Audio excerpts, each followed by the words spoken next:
Hola, vamos a hacer un repaso intensivo para desglosar punto por punto los conceptos clave para entender el espectro autista. Si lo que se necesita es una guía clara, directa y al grano para repasar, bueno, llegaron al lugar correcto. A ver, esta va a ser nuestra hoja de ruta.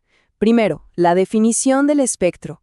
Después nos metemos con los criterios del DSM-5. Luego, un viajecito por la historia, para después caer en el concepto de neurodiversidad. Y claro, cerramos con un resumen final para que quede todo bien claro. ¡Arranquemos! Bueno, vamos a empezar por la base, por el cimiento de todo esto. Definir qué es exactamente el espectro autista. Entender bien esto es, de verdad, la pieza clave para que todo lo demás tenga sentido. A ver, lo más importante es que nos quede claro esto. El autismo es una condición del neurodesarrollo. La palabra espectro es fundamental, porque nos habla de una variedad enorme de formas de ser y de estar en el mundo. Y ojo, súper importante recordar esto, no es una enfermedad. Perfecto. Ahora, pasemos a cómo se identifica esto formalmente. Vamos a analizar los criterios de diagnóstico oficiales, pero, y esto es lo más interesante, vamos a ver su reinterpretación desde una mirada mucho más moderna e inclusiva. Esto que estamos viendo es, digamos, el manual de instrucciones oficial para el diagnóstico, el DSM-5. Es la referencia que usan los profesionales. Ahora vamos a desglosar las dos grandes áreas que lo componen, pero con una nueva perspectiva. Y acá es donde la cosa se pone súper interesante, porque el paradigma de la neurodiversidad le da una vuelta de tuerca a todo. Miren, en vez de hablar de deficiencias, ¿qué tal si pensamos que la comunicación entre personas autistas es perfectamente efectiva? Lo que se ha observado es que las dificultades muchas veces aparecen cuando interactúan con personas neurotípicas. O sea, con la mayoría, ¿no? Y esto nos hace preguntar, ¿el problema está en la persona o en el contexto? Y esto es clave, de verdad. En lugar de usar la etiqueta de comportamientos restringidos y repetitivos, que suena bastante negativo, podemos empezar a entender estas características de otra forma, como intereses profundos, súper intensos que generan un conocimiento increíble, o como rutumas que dan seguridad, que ordenan el mundo, o incluso como formas de autorregularse para manejar un entorno que a veces es sensorialmente abrumador. ¿Ven la diferencia? Y esto es un ejemplo brillante de cómo los desafíos dependen del contexto. Las características están ahí desde la infancia, sí, pero a lo mejor no se hacen tan evidentes hasta la adultez cuando las presiones sociales son otras. La famosa interferencia en el día a día no suele venir de la persona en sí, sino de las barreras de un mundo que, en general, está pensado para un solo tipo de cerebro. Para entender dónde estamos parados hoy, es fundamental mirar un poco hacia atrás. Así que hagamos un recorrido rápido pero sustancioso por la historia del concepto de autismo y las figuras que, para bien o para mal, lo fueron moldeando.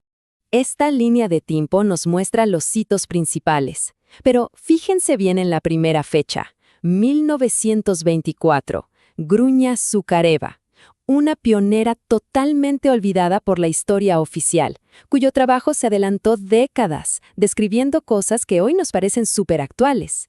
Después vienen los nombres más conocidos, Kanner, Asperger, y más adelante Lorna Wing, que fue quien introdujo la idea de espectro, y finalmente Judy Singer con el concepto de neurodiversidad. Es súper importante distinguir estas dos descripciones iniciales que marcaron todo. Kanner se enfocó en casos que él llamó autismo infantil precoz, con mucho énfasis en el retraso del lenguaje y, lamentablemente, desarrolló esa polémica teoría de la madre fría, culpando a las madres. Por otro lado, Asperger describió perfiles sin esa afectación en el lenguaje o lo cognitivo. Estas dos miradas crearon una división que hoy, por suerte, ya no se usa. Y volvemos a este punto porque es fundamental. El trabajo de Zuccareva no solo fue anterior, fue mucho más preciso. Y de hecho, se parece muchísimo más a cómo entendemos el espectro hoy en día. El hecho de que fuera ignorado por décadas nos dice mucho sobre cómo funciona a veces el mundo académico. Bueno, ahora sí llegamos al cambio más grande, al giro de 180 grados en cómo se entiende el autismo. Hablemos del paradigma de la neurodiversidad. Este concepto, acuñado por la socióloga Judy Singer, es una revolución. Propone que el autismo no es un error que hay que corregir, sino una variación natural del cerebro humano. Piénsenlo así, como la biodiversidad en la naturaleza. Esto cambia radicalmente el objetivo. Ya no es curar, sino apoyar, aceptar y adaptar el entorno. Y por supuesto, esto nos lleva a pensar en cómo hablamos. El lenguaje que usamos moldea cómo vemos el mundo. Por eso, el movimiento de la neurodiversidad propone un cambio consciente. Dejar de hablar de trastorno y empezar a hablar de condición. Cambiar comorbilidad por coocurrencia. La idea es quitarle toda esa carga de patología. Este es un cambio de lenguaje profundo, conocido como lenguaje de identidad primero. Se prefiere decir persona autista. ¿Por qué? Porque el autismo no es como un accesorio, algo que se tiene, sino que es una parte integral de la identidad, de cómo se percibe y se procesa el mundo. Y esta imagen lo resume todo de forma brillante. Se deja atrás el símbolo de la pieza de rompecabezas que siempre dio esa idea de que algo falta o que es un enigma por resolver. En su lugar, se adopta el infinito multicolor, un símbolo que habla de diversidad, de posibilidades infinitas y de un espectro que no tiene límites. Es un cambio de mentalidad potentísimo. Y ahora sí, para cerrar, vamos a sintetizar las ideas más importantes. Pensemos en esto como los puntos clave, lo que sí o sí tiene que quedar de todo este recorrido. Ok, resumen rapidito. Punto 1. Y que quede grabado. Autismo es una condición del neurodesarrollo, no una enfermedad. Listo. Punto 2.